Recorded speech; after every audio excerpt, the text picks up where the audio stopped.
ত্রিপুরা কর্মচারী সমন্বয় committee HB রোডের 14তম ত্রিবার্ষিক রাজ্য সম্মেলন শুরু। সম্মেলন উপলক্ষে শনিবার আগরতলা টাউন হলে প্রকাশ্য সমাবেশ অনুষ্ঠিত। এই প্রকাশ্য সমাবেশে কেন্দ্রীয় সরকারের বেসরকারীকরণ নীতির বিরুদ্ধে সরব ছিলেন প্রধান বক্তা হিসেবে উপস্থিত all India state government employees ফেডারেশনের সাধারণ সম্পাদক এস শ্রীকুমার।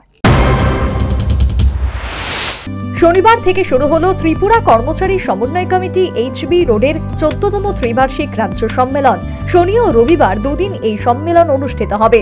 আগরতলা টাউন হলে এই সম্মেলনের আয়োজন। সম্মেলন উপলক্ষে শনিবার প্রকাশ্য সমাবেশ অনুষ্ঠিত। আগরতলা টাউন হলে এই প্রকাশ্য সমাবেশ অনুষ্ঠিত হয়।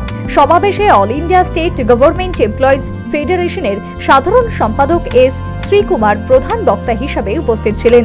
এছাড়া বিশিষ্টদের মধ্যে উপস্থিত ছিলেন সংগঠনের সভানেত্রী মহুয়া রায়, সাধারণ সম্পাদক স্বপন বল প্রমুখ। সমাবেশে নিজ বক্তব্যে কেন্দ্রীয় সরকারের বেসরকারীকরণ নীতির বিরুদ্ধে সরব ছিলেন অল ইন্ডিয়া গভর্নমেন্ট এমপ্লয়িজ ফেডারেশনের সাধারণ সম্পাদক S Srikumar. The privatization is also in full swing. They are privatizing state electricity department, electricity boards. They are privatizing the transport system. They are privatizing the airport, privatizing the port.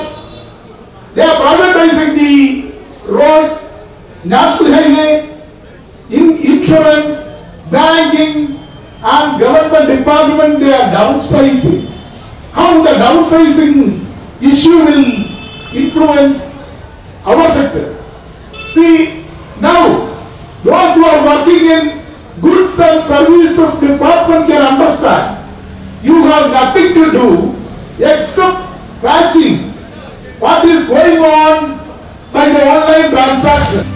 এই সমাবেশে পুঁজিবাদী সংকটের বিষয়বস্তু উঠে এলো ত্রিপুরা কর্মচারী সমন্বয় কমিটি এইচবি রোডের সভানেত্রী মহুয়া রায়ের ভাষণে। লাল সালাম জানাচ্ছি। আমরা 2020 সালের ফেব্রুয়ারি মাসে আমাদের ত্রয়োদশ ত্রিবার্ষিক রাজ্য সম্মেলন করেছিলাম।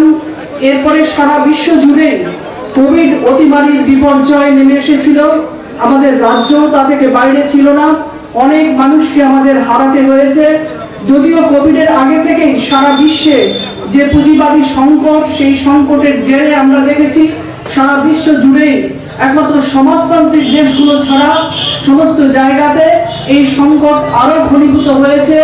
মানুষের মজুরি। এই প্রকাশ্য সমাবেশের পরই কিন্তু শুরু হয়ে যায় সম্মেলনের কাজ।